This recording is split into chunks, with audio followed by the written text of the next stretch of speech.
up, guys? Evolutionary podcast coming your way. Stevesmi here as always, and I'm with Rick. How's it going, man?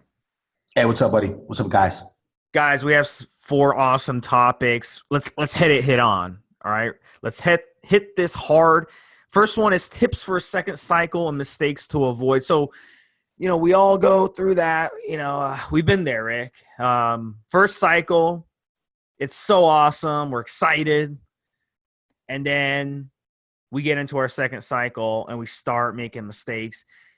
I'll be honest with you, being on the forums over the years, I think guys screw more shit up on second cycles than they do on their first cycles, just because, number one, they're not patient.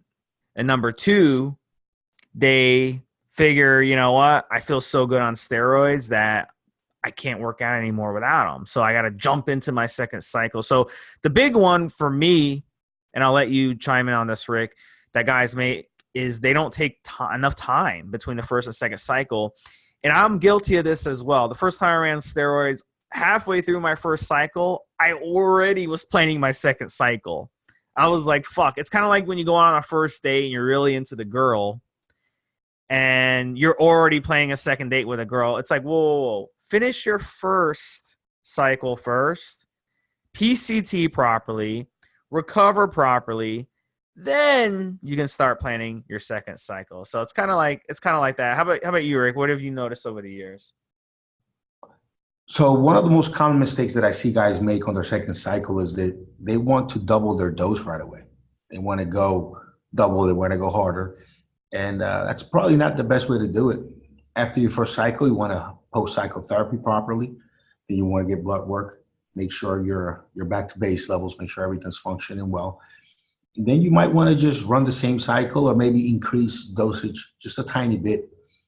There's no need to go crazy and do twice the amount or add a couple other compounds on top when you just did one, man. This is a marathon. It's going to take a long time to get where you want to go. So you don't want to just increase your doses right away. You don't want to just add a bunch of other stuff on. You want to try to stay at the same dose for as long as you can, and also try to get the most out of the compounds that you're working with. If you start off with test, maybe you should stay with that for a good while, for your first 2 or 3 or 4 cycles. I think doubling the dose and adding, orals, adding more stuff their second time around is also one mistake I see a lot. I think it's very important to go back in life, or especially with this, and reevaluate your goals, reevaluate your cycle, reevaluate how you felt on cycle, how your workouts were, diet. Did you change your diet on cycle? Did you do something different? And you have to really study yourself and learn yourself. It's a never-ending struggle every day to learn yourself. The best bodybuilders of all time, the best steroid user of all time, myself, Rick, the top guys in the industry who succeed at this and who are learning about this stuff, we all have one thing in common. We all try to strive to improve every day, and we all try to learn every day something new. So if you're not doing that from your first cycle to your second cycle, and what I mean by that is if you screwed something up on your first cycle and you're also making that same mistake on your second cycle, then that is a red flag that you need to correct. You need to not continue to make the same mistakes. Example, maybe you didn't run proper aromatase inhibitor on your first cycle and you got gynecomastia symptoms, you got water retention, you got insomnia, you got high blood pressure, and then on your second cycle, you don't run an AI again, and you repeat the same errors. If you're not learning from your mistakes from your first to second cycle, then you're never going to succeed at this, and you're just going to spin your wheels forever. Just like Rick said, I mean, people always want to double their dose, triple their dose, but if you just correct the errors that you're making across the board, diet, training, steroid use, and proper support supplements, proper support drugs on cycle, PCT, all that stuff, you'll get so much more out of your cycle. So if you're not taking a big leap from your first cycle to your second cycle, then something is wrong there. And if you're repeating the same mistakes, then yeah, something is wrong there. You're not educating yourself enough about this stuff. So it goes hand in hand, guys. Our forums, there's articles, these podcasts, all this information, you need to be sucking this up because you need to get the most out of your second cycle. You can't just say, you know what, my first cycle was okay, but I'm just going to lollygag on my second cycle. You're just not going to get anywhere. Anything else to add, Rick? Yeah, definitely. Like you said, just learn from your first cycle, correct all the errors. First time around, a lot of guys don't do proper PCT. A lot of guys don't have their auxiliary meds on hand. Your second cycle, make sure you do. Make sure you take care of all that. And blood work. Make sure your baseline and everything's right where it needs to be before you go on the second one. You want to make sure that you didn't have any lasting issues from the first cycle, that you're clear and able to go on your next one. All right, guys. Yeah, this is a topic that we'll talk about more in future podcasts, I'm sure, because it's a good one. The next one, though, is package seizures. And first off, when you order steroids from overseas, they come in, whether you live in Canada, the US, UK, whatever, all countries, I'm assuming, Rick, you would probably know this more than I do, but I'm assuming all countries have a customs. Okay, they have a customs. The packages go through their customs. The packages are checked. Sometimes, I know in the United States, they kind of scan them very conservatively. They scan them. They don't like open up the packages and look at what's inside. But there is a chance that your package may get seized. And this is something that happens from time to time. If you go on the forums, guys will chime in, probably once or twice a week and say, oh, my package was seized. So I don't know the percentages on it, but it does happen. So what do you do when your package does get seized? You end up getting a letter from customs. So Rick, you know way more about international law and customs and stuff like that, because you are a supplement owner, and I'm assuming some of your supplements might get seized in other countries. So can you give any tips for these guys? Well, it's been a while since I've gotten a seizure notice for juice, good decade or so. If you get a seizure letter, man, you got to ignore it and not respond. The seizure letter is going to ask you to reply to them and to try to claim your stuff, right? It says something along those lines, at least the ones I've seen and the one I got ages ago. And you just don't want to do that. Your best bet is to ignore and probably most likely to don't use your own address again if that is what happens. Let me chime in on that.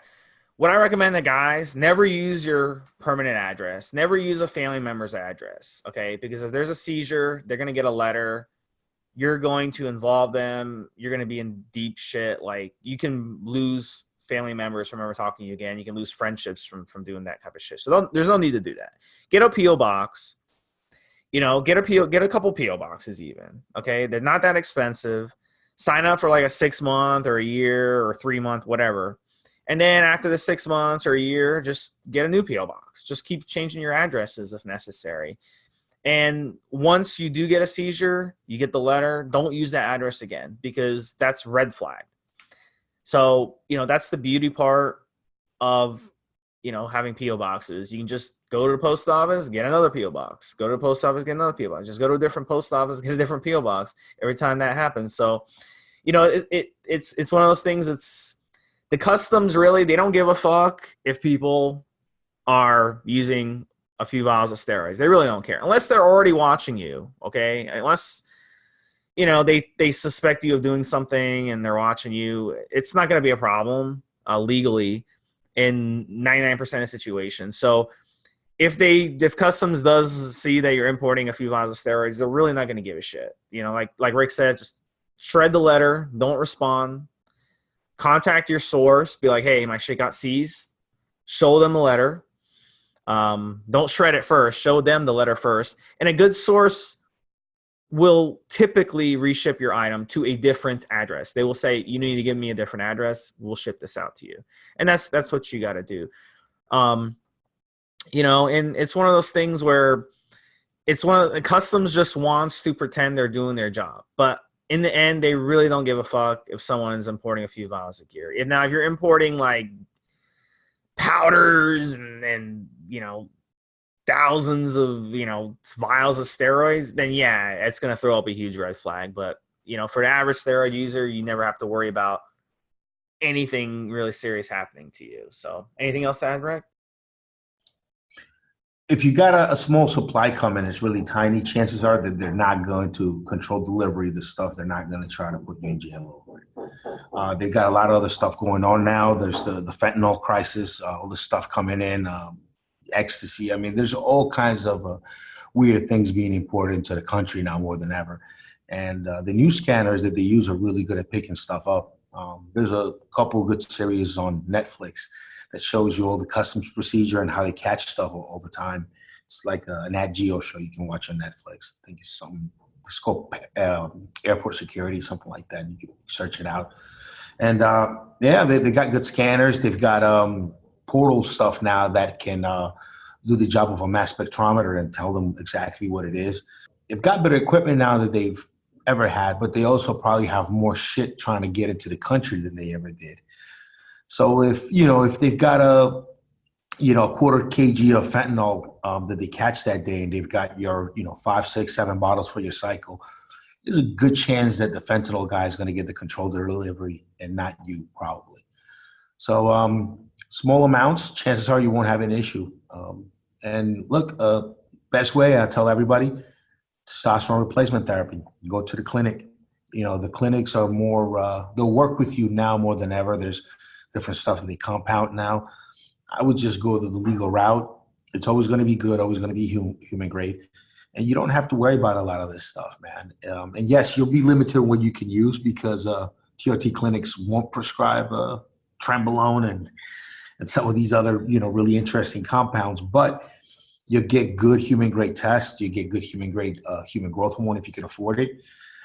That's just the way what I'm about now. I'm just using human grade, using vet grade that I can get, and not dealing with customs anymore because it's kind of a lot hairier than it was ages ago, than it was years ago. Yeah, it's kind of weird. I've always wondered why. Maybe Rick, about this. Why is it that you can buy like stuff from an Indian pharmacy, like prescription drugs from an Indian pharmacy, have it shipped in, and they just let that shit fly through? But then you have at the same time the pharmaceutical companies in the United States all like trying to lobby the government from allowing foreign drug prices to kind of compete against them. So, if that comes to a head one day, you could see a major problem importing anything like through customs, because they're going to start opening every package. But it would take an amazing amount of manpower. That's the only reason that I personally think that they don't actually open every package. Could you imagine if they actually open every package? Well, I think almost every package goes through a scanner, but what they can pick up and see, sometimes the stuff will go through the scanner. They just can't tell what it is and they let it through. There's always, human error. There's a lot of things, but I think when they open a pack and it's got Viagra or Novadex or whatever in a, tablets in a blister pack coming from another country, they seize that shit, don't they? I mean, I don't know. I haven't heard of anybody that got any kind of medication from another country with the green tape on it. Green tape is when they open your stuff and then they close it back up. I think they take your stuff, man, don't they? I haven't heard anybody. I mean, look, they don't. Maybe they can't tell what it is. Maybe that packet didn't get selected for the scanner. It could be one of many things, but I think if they catch your medications and their prescription only, they're gonna take them. The weirdest situation I ever went through is this was years ago, I ordered some Sustanon and Deca vials from overseas. And when it got delivered, I went and checked the mail, and the package was actually ripped open, and the Deca and the Sustanon vials were taped together, hanging out of the package, and they still got delivered to me. Isn't that the craziest thing? So I don't know. It just made me, I just had to chuckle when I saw that, because it's just like, Ray really don't give a fuck if guys are getting steroids. And maybe the postman just didn't know what it was and just delivered it anyway. They don't care. it's bizarre to me. That's But most likely. that's I think that's the situation. I think whomever handled the pack and saw the vials didn't know what it was and just maybe wanted to get home. Maybe it was late. It's time to call it a day. It's time to go. And he just wanted to get through it. A lot of human error is the main reason why most packs aren't caught, because they've got the scanners. They've got all kinds of abilities to check up on stuff. I think some of it is just human error sometimes. I've heard. Listen, I saw a story posted on the forums a while ago, a few years ago. Guy got the package with green tape on it. It said it'd been opened by customs and his gear was in it, and nothing ever happened. My best guess is that the person who opened it that day just didn't know what he was doing. He was new at the job. Maybe he was sick. Who knows? But he got his gear and nothing ever happened, and he had the green tape on it. Yeah, it's bizarre. It makes you wonder if it's that or if it's just like, hey, what, do we really care about a few vials of steroids? I mean, it's just push it through. Who cares? It's really bizarre. It's just a weird situation. It's just luck. It really becomes a crapshoot. You don't know. Yeah. You don't know what's going to happen. I think they have to seize every now and then just so people realize, hey, yeah, that, they're doing their job. It's one of those things where they'll seize.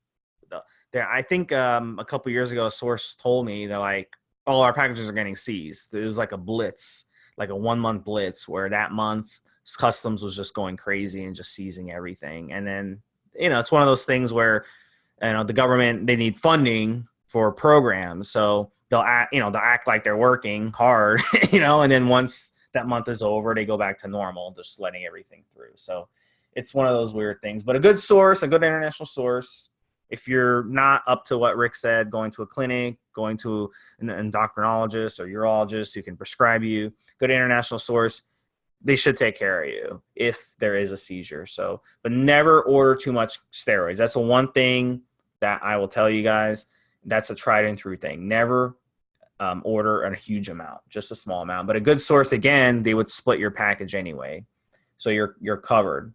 So it boils down to a good source that knows what they're doing when they pack stuff. Our next question is 20-somethings that want to be a Mr. Olympia, and this is a topic that we can kind of take at different angles because Rick and I are about the same age. We're both about 40, so a lot of our listeners range from 20 to 55, even 60. And we all, we have the same goals. We want to be healthy, look good, have good, sex drive, kick ass in the gym.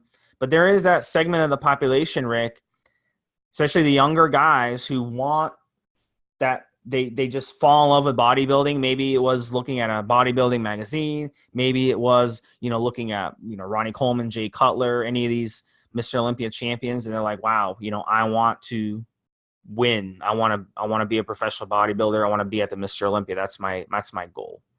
So what are your thoughts on this? Well, look, as far as being, on the Mr. Olympia stage and being at that top level in bodybuilding, that's tough. I mean, I get right back to that. But look, if you just want a pro card, if you want to have IFBB Pro on your Instagram, it's not that hard. I mean, if you dedicate yourself long enough, even with average genetics, you should be able to get there just to get that pro card, because there's so many competitions now, so many competitors. It's, they give those things out for men's fitness. But when it comes to top level bodybuilding, we're talking about Ronnie Coleman, Phil Heath, Kai Green, this level of guys, you either have the genetic package to achieve that or you don't. And that'll show really early on. That'll show when you're training natural. You don't even need to do steroids to know if you'll ever be able to win at a high level. Just look at the way your body develops naturally. Just look at the way, your muscles mature, where they connect, what your symmetry is like.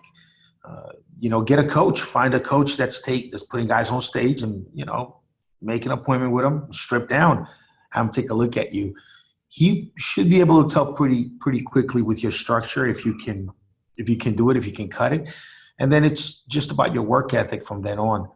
but you have to be realistic. You have to really be realistic and be true to yourself and know, do I have the genetics to do it or not? Do I have the structure to do it or not? Because I think today, at today's level, genetics is a huge part. Steroids. I don't think the guys that step in on stage, I don't think they're all using the same stuff. I think they're each using completely different looking cycles. You could use anything you want to chemically enhance you to compete, but your actual success and how well you place, it's going to have a lot to do with genetics. No amount of training can change those things sometimes. Yeah, I was looking up, prior podcasts, and if you guys go back maybe a couple of years, you'll see that I interviewed a top 20 Mr. Olympia named Charles Griffin. And what was fascinating is during the interview, I was suspecting something when I interviewed on a podcast. And you know what that was, Rick? I said, you know what? You're from Minnesota, and there's a player on the Minnesota Vikings named Everson Griffin. And I'm like, you guys have the same spelling of your last name. I'm like, and you guys kind of look similar. So I called him out on it, and he said, you know what, Steve? Yes, that's my brother. So his brother makes $100 million as a professional football player for the Minnesota Vikings, and he is a top 20 Mr. Olympia. Do you see the connection there? Do you think that's just a coincidence? Guys, of course. John Jones, his brothers are professional football players, right? One or two of them? And he's a world champion. Yeah, that happens. Yeah, I mean, you think that's a coincidence? I mean, that's called having the right parents. So, I mean, genetics is definitely a huge factor in this, guys. And look, if you don't have the genetics, I don't care how much steroids you use. I don't care how hard you work. I don't care how many hours you put in the gym. I don't care how much food you eat. I don't care how much insulin you take, how much HGH you take. It doesn't matter. How much supplements you take, how much whey protein you take. You're not going to be on the Mr. Olympia stage if you don't got the genetics. So it all plays a factor. And, even if you do have the greatest genetics, listen, I may be the best cricket player, okay, in the world. I've never played cricket before. I will probably never play cricket. How would I know that? You have to just have that gift and be at the right place at the right time where you're actually able to take advantage of that gift. And that's why a lot of people love the United States, and they fight and they scrap to immigrate to the United States, because we have the opportunities here to do really anything you want. I mean, you can invent a fucking can opener and patent that and become a millionaire if it's something different. It just doesn't matter. If you have a gift for something, you have that opportunity to do it. And if you're not exposed to whatever your gift is, you'll never do it. So genetics plays a huge role in bodybuilding for sure. And I'll tell you, if you're 20 years old, I have to ask you, were you one of the top athletes in your high school? And if the answer is no, then you're not going to ever come close to Mr. Olympia. I mean, these guys who are Mr. Olympia, they all have backgrounds in football or basketball or any other sport where they were gifted in these sports, wrestling, powerlifting. They were the best of the best in their high school, and it wasn't just something where they just magically went from not being an athlete at all, being from like a bookworm who spent all his time in the library, to the next minute he's on the Mr. Olympia stage. No, it's a genetic thing. And it's like that in any professional sport, any skill. If you want to be the best stock trader in the world, I guarantee you can go back and ask your first grade teacher, was he good at math? And the first grade teacher is going to be like, yeah, he was damn good at math. He was in the top 99 percentile in math, top 1% test taker in math.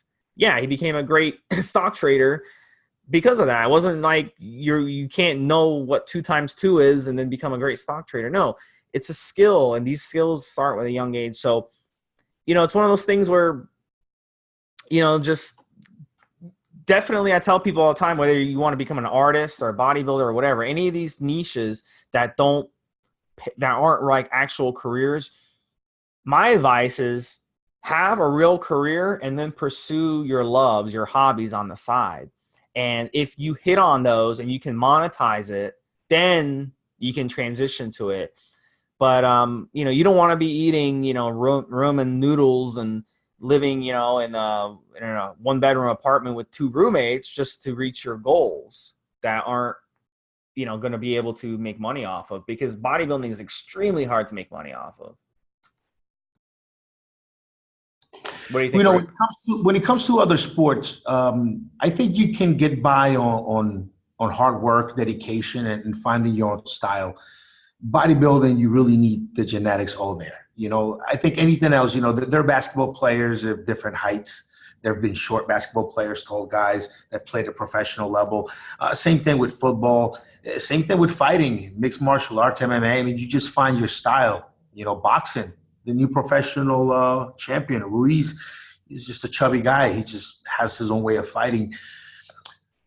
Those things involve a lot of technique, and you can just adjust technique and the rules to fit you. When it comes to bodybuilding, if your muscles aren't attached to your bones in the right places, in the right setup, you're just never going to look as good as the top level guys, no matter how much muscle you put on. If your body doesn't react properly to the compounds and you start to get sick from them early on, or they give you a ton of acne, or you have some of these real nasty adverse reactions, then you're just not going to make it, because the top level guys, they're able to put a ton of chemicals in their body year round. And some of them don't even lose their hair. So there's a whole genetic component to it. And yes, of course, you still have to head to the gym. You still got to train hard. You still have to, you know, keep up with your diet and make all the sacrifices of getting up and training while you're cutting weight and all these things. But you have to start off with the right genetic material, or top level bodybuilding, Mr. Olympia, no way. Maybe, maybe men's figure, get your pro card at the lower levels, but you're not gonna reach the top levels of bodybuilding unless you start off with the right genetic building blocks. Not in today's age.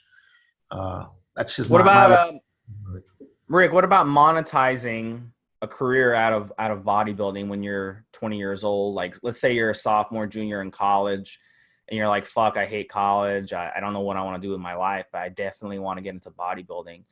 What are the options for guys to monetize this to actually make money? Nowadays, for anything like that, social media just provides the perfect platform for anybody to cut out the middleman, cut out the shows, cut out the magazines, just go direct to consumer. And there's a huge culture of people wanting to look at muscular men and women, good looking dudes and girls, for either inspiration or whatever, just because they're nice to look at. And a lot of these guys make good scratch publishing, advertising on Instagram, doing appearances, selling books, all kinds of stuff. You could go direct to consumer. You don't need to step on stage. You don't need to be featured in a magazine like you did, years ago, like you did 20 years ago, in order to really monetize.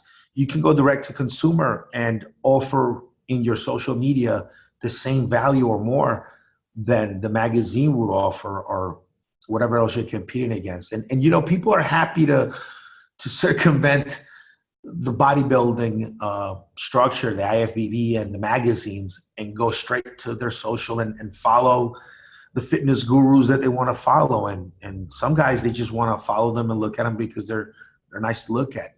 That's just how it goes. So just go direct to consumer. And if you're thinking about going into bodybuilding to make money somehow, you've got to be looking good already and already have the lifestyle and already be doing it.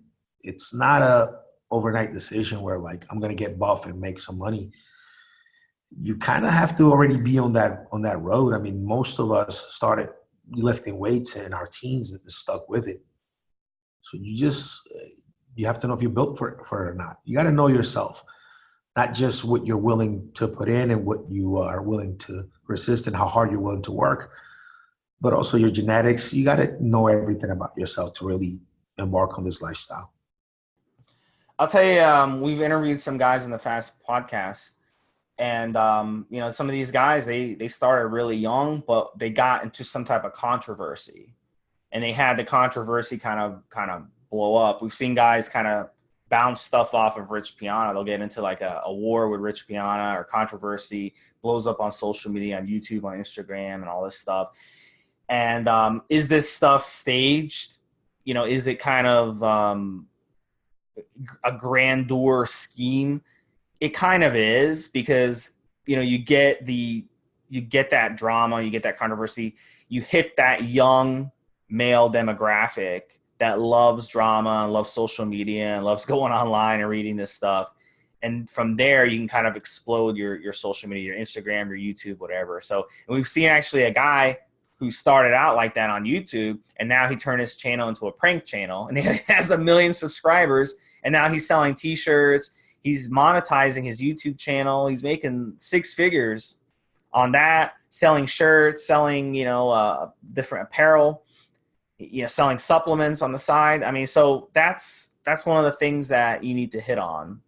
So it's kind of that you kind of have to be kind of an asshole, and you have to kind of like take a lot of shit too to get to that level. I'm not sure if the market's saturated now, where you can just like start your own YouTube channel and post videos and get like hundreds of thousands of subscribers. So in order to sell a t-shirt, you had to have won something and be featured in some magazines and something, but not anymore. Now you can sell a t-shirt with your physique on it, your name, your brand, and not ever have to deal with any of these established structures. It's definitely the best time to go into business and be an entrepreneur and explore any niche, anything you're into. It's the best time to do it, in my opinion. Yeah, I one thing that I know it works, but one thing that gets on my nerves, and Rick and I have talked about this off stage, is those guys with the Instagram pages that have like pictures of them with like hookers, like with their arms around hookers, like 2-3 hookers, and with their shirt off and showing off their abs. And then they'll have a picture of them on a boat, on a yacht, or flying a helicopter, or being on a private jet. It's just they give this image of, wow, I live this amazing lifestyle. And it's marketing, guys. It's marketing. If you go on Instagram and you look up all these pages, you'll shoot yourself from being so depressed, because you think all these guys are like living this grand life, but really their life is shit, but it's marketing, and it draws people in. So that's a beautiful thing when you can give that image off, but it's not reality. So if you, just don't be one of those guys. That's all I ask. If you want to do it, just don't be one of those full of shit guys on social media. All right, guys. So our final topic is chemicals and nutrition that we should be taking before the gym. So I'll answer this first, guys. And we talk a lot about, if it fits your macros and all this stuff, and counting calories and counting carbs and how much, it's bullshit. Well, this is a perfect example of why it's bullshit, because meal timing and what you put in your body is so fucking important for how successful your workout is. Because you go into a workout, you don't want to have like a steak dinner in your stomach while you're working out. Your body, 50% of the energy your body expels every day is digesting food. So you don't want anything like that in your stomach. What I would recommend, if you're into powerlifting, you're into lifting heavy, you could do a little protein, a little carb, something like a couple eggs, okay? Don't fry them in like hydrogen oil or canola oil, like cook them in coconut oil, something like that, very light, and some fruit. That would be a perfect meal an hour or two before you're hitting the gym. If you're lifting heavy, if you're going for just weightlifting, if you're going cardio, you definitely don't want to put anything in your stomach, because if you do, what's your body going to do? Your body's going to be so engaged that it's going to freak out, and it's going to want to evacuate everything out of your stomach, either on the front end or back end. So you're going to throw it up, or you're going to have the shits during your workout, because your body wants to get rid of it. So in my opinion, it just depends on your workout, how intense your workout is. The more intense workouts, you want to have a clean stomach. You want to take a dump, evacuate your bowels beforehand. urinate beforehand. You want to get rid of all your toxins. The best runners I've ever ran with, these triathletes, what do before the race? They take a dump. They, even if they don't have to, they still take a dump. You want to basically get all the waste out of your system beforehand. You also want to be hydrated, but not too hydrated. If you're overhydrated, that's not good either. So you want to just basically be hydrated enough. Rick, what's your tips? I like caffeine, just straight caffeine before a workout. I'll take into KTS some days when I'm really worn down and I'm training later than usual. But for the most part, just a little caffeine, just make coffee and guzzle it down, some really nice, strong coffee. So I like that before going in. GW, I remember when I did my GW cycles, I really enjoyed taking GW a couple hours before training. And even though it has a long half-life, I still felt like I got a little something off of it. Same thing with my orals. Whenever I've done oral cycles, I'll make sure to take my oral just like 45 minutes before I train. Does it make a huge difference or not? I don't know, but I think I felt it. At least it's what I told myself. Also, now talking about weightlifting here, right? In the afternoon, weightlifting. Amino acids are good. Whey protein. You want to have some carbs. You want to. In my opinion, you should take whatever your allotment of carbs is for the day. You should try to have most of it before you weight train. Ideally, you're doing training twice per day. You would be doing your fasted cardio in the morning to try to burn fat and get your metabolism going. Nice big jug of water. Get your fasted cardio in early in the day. And then nighttime, you'd be going in for a weight training. And that's when you do weight training, is when you want to have your carbs, your proteins, your aminos. You want to have all of that in your system as you're pushing the weights.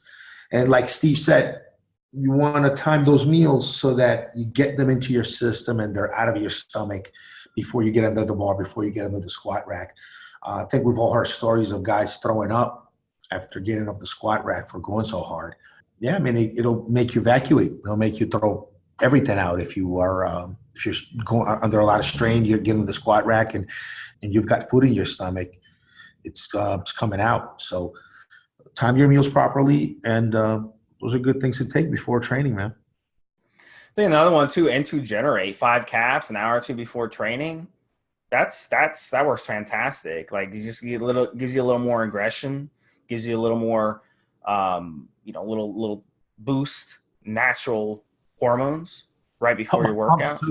I think it helps my pumps too, especially the ES version. I get really good pumps on it. I try to take 3 to 4 tablets before training, and the pumps on that are really, really nice. Yeah, I mean, obviously it's going to help with that because it's increasing your blood flow. That's why before sex it's so good to take too, because it really increases blood flow, whatever you're working. Cardarine is great, like Rick mentioned. You take it 2-3 hours beforehand. It has a longer half-life than SR9009. That's another one to take. SR9009, stenobolic, that one has a 3 or 4 hour half-life. So when you take it, you're going to get a sharper peak.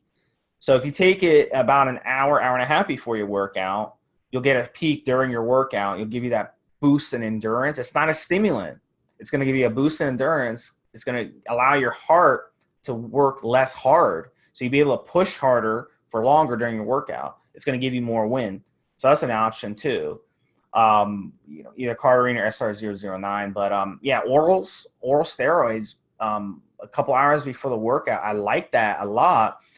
It really seems to help the tightness and the pumps. I love that. I love that for the pumps. If my particular goals are for more pumps and vascularity, that is a really good thing during your workout to have. Just depends on your goals, guys. But what you do before your workout will absolutely either screw your workout or not. We see a lot of times, like professional athletes, they interview them all the time. They all have their little strategy before a big game, and that they'll do.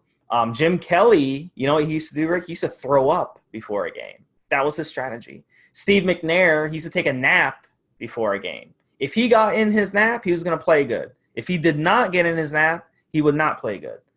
So we all have our little things. So you have to really experiment and find out what works best for you. But I can tell you, if you are always consuming, very, very sugary stuff before your workout, then you will be dependent on that. You're going to become more insulin resistant, and you'll need sugar all the time before your workout. Some guys they eat a candy bar before a workout. No, guys, don't get into that habit of depending on refined sugar to get you through a workout. You want to basically eat clean carbs, sweet potato, brown rice, fruit, clean carbs like that, and then clean proteins, maybe some eggs, stuff like that.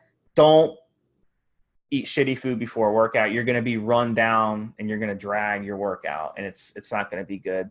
And I've done everything over the years. I remember one time I had a steak dinner. I had a steak, some mashed potatoes before my workout. It was the worst workout ever. During my workout, I had to go to the bathroom and shit everything out. It was atrocious. So definitely, don't pack your stomach full of food. That's going to slow you down. Any final words of wisdom, Rick, before we finish the show? Let's see here.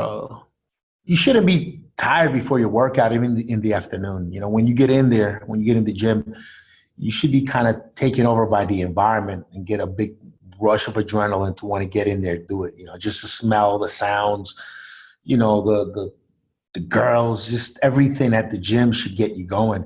And if you find yourself having a hard time being motivated when you're in front of the weights, you got to rethink things. You got to readjust your mindset, because that alone, just being in there, should be enough to just make the hairs on the back of your neck stand up and want you to start going and start killing shit. Just going in there alone and knowing you have a couple hours to dedicate to just torturing yourself. It should, it should get you going. And if not, then, you got to rethink motivation. You need to motivate yourself better. Also, if you ever want to get the best pump you've ever had, and I'll tell you this from my stack of supplements: 1 scoop of N2KTS, 2 tablets of N2Slin, and 3 tablets of HG Generate ES. You take that concoction, those 5 tablets, and 1 scoop of N2KTS. I'd say about 30 minutes, 45 minutes before you step into the gym. You're going to feel incredible, and your pump is going to be amazing. You want to have some calories too. You want to have some simple sugars and some good proteins with it to take advantage of the N2Slin. But that stack right there, those 3 before a workout, man, you're going to have just really good energy and incredible pumps. Yeah, guys, it really is very, very important. Like nutrition, what you throw at your body is very, very important. You can't just say, oh, I'm gonna get this many calories in a day, I'm gonna get this much macros in a day. It doesn't matter when I take it. Yeah, it does matter. What you do before and after your workout is gonna make a huge difference. You know what I'm saying? So experiment, guys. Experiment with different things.